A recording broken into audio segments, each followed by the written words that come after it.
Solve करते हैं question number 15। Take the potential of the point B in the figure to be 0। First, find the potential at point C and D. Second, if a capacitor is connected between C and D, what charge will appear on this capacitor? तो ये रहा circuit. इस circuit में हम लोगों को कहा गया है कि पॉइंट B का जो पोटेंशियल है वो 0 मान लिया जाए और C और D का पोटेंशियल हम लोग को बताना है। तो हम लोग सॉल्व करते हैं इस सर्किट को और C और D का पोटेंशियल फाइंड करते हैं।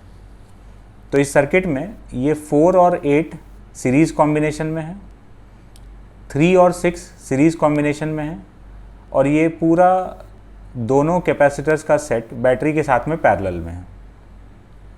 तो इन दोनों का सीरीज़ कॉम्बिनेशन 4 और 8 का C1 C2 upon C1 plus C2 8/3 microfarad आ जाएगा। 3 और 6 का इक्विवेलेंट, ये दोनों भी सीरीज़ में है, इनका इक्विवेलेंट आ जाएगा 2 microfarad C1 C2 upon C1 plus C2। और अब ये 8/3 माइक्रोफैरड जो आया है और यहाँ पर 2 माइक्रोफैरड, ये दोनों पैरेलल कॉम्बिनेशन में है 50 वोल्ट बैटरी के साथ में।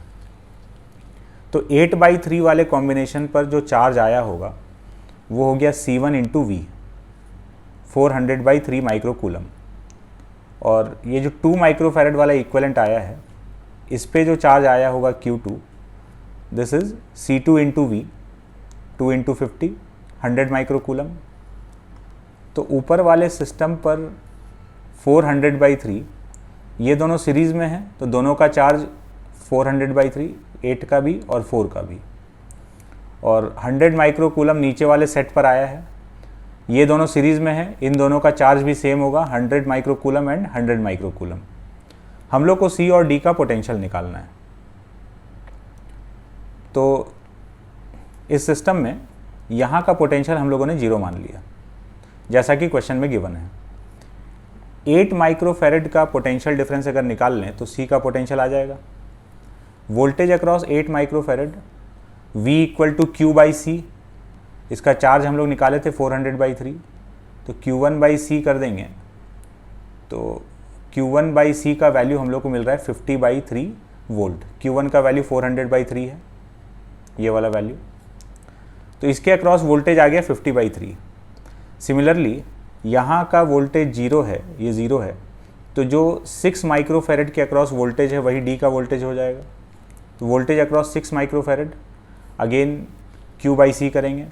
नीचे वाले सेट पर चार्ज था Q2, 100 माइक्रोकूलम, ये 100 माइक्रोकूलम है डिवाइडेड बाय वोल्टेज, तो ये भी आ गया 50/3।